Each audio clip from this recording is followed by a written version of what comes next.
Sebelumnya saya senang lihat Ustadz sehat dan dapat kembali memberikan kajian. Alhamdulillah, saya selalu sehat.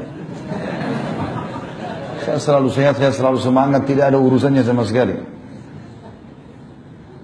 Saya sangat menyesali kejadian lalu, karena kejadian tersebut kebetulan di kampung halaman saya. Saya juga kaget, ternyata ada sepupu saya yang ikut dalam menghentikan kajian Ustadz. Saya sudah coba menegur dan mengingatkan bahwasanya beliau salah. Dan saya pun berkata bahwa saya santri Ustadz Khalid, dan selama saya mengikuti kajian tidak pernah ada kata mengkafirkan, apalagi memecah belah umat. Tapi dia tetap dengan pendirian golongannya, sampai saya menyampaikan kejadian kemarin itu ada dalam Quran, surah Al-Baqarah ayat 170.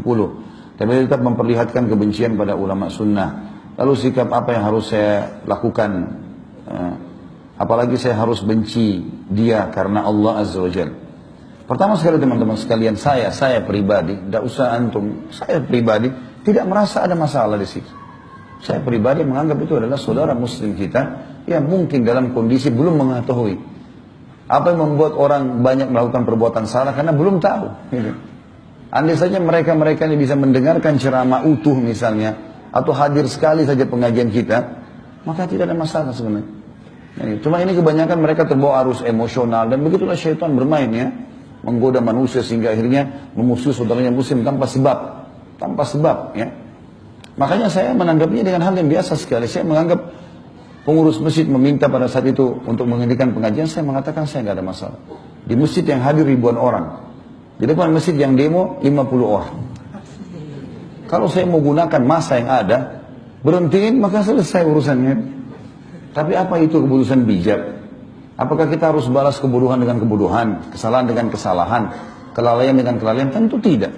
Itu adalah saudara-saudara kita muslim. Saya bilang tadi, selama orang mengucapkan syahadat, dia punya nilai di diri kita. Nggak boleh sama sekali kita salah dalam melangkah di situ. Mengalah adalah hal yang positif, nggak ada masalah. Semoga saja satu waktu Allah berikan mereka hidayah. Jadi tidak ada sesuatu yang harus dibesar-besarkan di sini, kalau saya melihatnya. Tapi masalah adanya beberapa orang ikhwah yang akan memberikan masukan itu positif saja. Tidak berikan masukan, karena memberhentikan pengajian di masjid sebuah hal yang perlu ditanda-tanyai masalah adab. Sementara teman-teman ini juga menjaga gereja pada saat Natalan, mereka menjaga para tokoh-tokoh Syiah kalau datang. Dan alasannya karena saya pernah membahas ini dan itu. Tokoh-tokoh Syiah mencaci maki Aisyah, mengatakan Quran kurang, mengkafirkan sahabat. Nah, itu bukan hujah, bukan alasan. Makanya saya melihat ini hanya sekedar karena ketidaktahuan saja. Dan semoga Allah SWT berikan hidayah. Ya.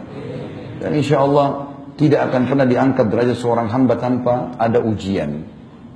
Kalau kita mau naik kelas harus diuji dulu. Lulus nggak gitu? Kalau orang dengan emosional, dengan amarah, maka tidak lulus sih. Gitu kan?